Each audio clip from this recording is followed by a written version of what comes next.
খাতা কলমে ৯% হলেও বাস্তবে ডবল ডিজিটে থাকা মূল্যস্ফীতি ৬% নামিয়ে আনা, বৈশ্বিক সংকটের মধ্যেও ১/৩ ঘাটতি পূরণ, বড় অঙ্কের রাজস্ব আয়ের অবাস্তব লক্ষ্যমাত্রা দিয়ে ঘোষণা করা বাজেটকে কাগজে বাঘ হিসেবেই দেখছেন অর্থনীতিবিদরা। তাদের দাবি, নিত্যপণ্যের দাম কমানোর ঘোষণা থাকলেও তার রূপরেখা নেই বাজেটে। আগের নেয়া ঋণের কিস্তি শোধ করার বছরে নতুন ঋণের আশা দেখালেও তা বাস্তবায়ন নিয়ে প্রশ্ন তুলেছেন বিশ্লেষকরা। অমিত দাসের ক্যামেরায় সোহাগ কুমার বিশ্বাসের প্রতিবেদন। এম এ আজিজ স্টেডিয়াম এলাকায় ৩০ বছর ধরে ভ্রাম্যমাণ দোকানে পান সিগারেট বিক্রি করেন মফিজুল ইসলাম। ৫০ পয়সার পান ৫ টাকা, ১ টাকার সিগারেট ১২ টাকায় বিক্রি হচ্ছে এখন। সারাদিন দোকানদারি করে চাল, ডাল আর সবজি কিনতে তখনকার চেয়ে এখন আরও বেশি হাঁপিয়ে ওঠেন তিনি। কাজিরদেউরি বাজারের সামনে ফলমূল বিক্রি করেন মজিবুর রহমান। দিন শেষে যা আয় করেন বাজারে গিয়ে তার সবটাই ফুরিয়ে যায় সংসারের চাহিদা মেটাতে।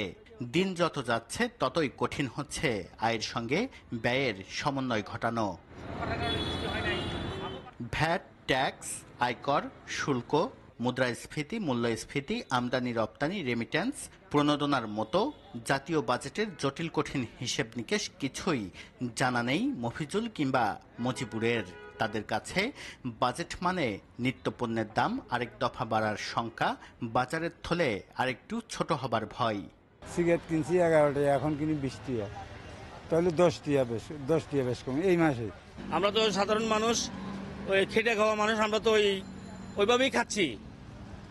আজকে 10 টাকা কম, দুদিন পর আবার 30-20 টাকা বেড়ে যায়। নিত্যপণ্যের দাম দিন দিন বাড়ছে, যার কিতাবি নাম মূল্যস্ফীতি। আগের বছরের চেয়ে প্রতিটি পণ্যে গড় মূল্য 10% উপরে আসছে বছর, তা 6% নামিয়ে আনার ঘোষণা দিয়েছেন অর্থমন্ত্রী। কিন্তু কিভাবে এই অলীক স্বপ্ন বাস্তবায়ন করবেন তার রূপরেখা নেই বাজেটে।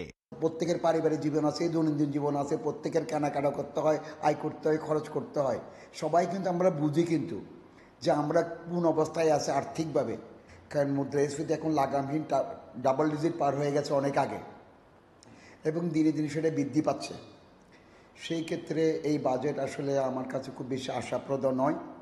ধান, চাল, গম, আটা, ময়দা সহ নিত্যপণ্যের ৩০টি আইটেমের ওপর উৎসকর অর্ধেকে নামিয়ে আনলেও দুর্বল বাজার ব্যবস্থাপনায় তার সুফল সাধারণ মানুষ পাবে কিনা তা জানতে আরেকটু সময় অপেক্ষা করতে হবে।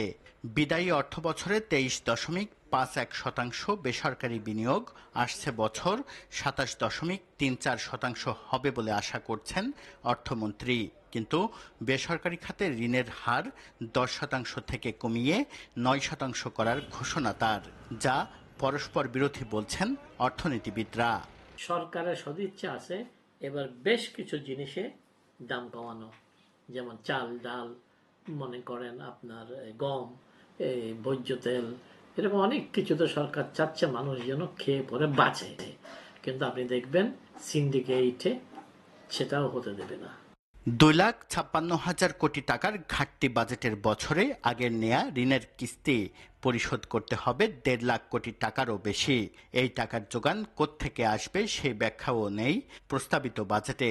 কালো টাকা সাদা কিংবা পাচার হওয়া টাকা ফিরিয়ে আনার সুযোগ দেয়া হলেও অতীত অভিজ্ঞতা বলছে এই সুযোগের সুফল কখনোই পায়নি অর্থনীতি।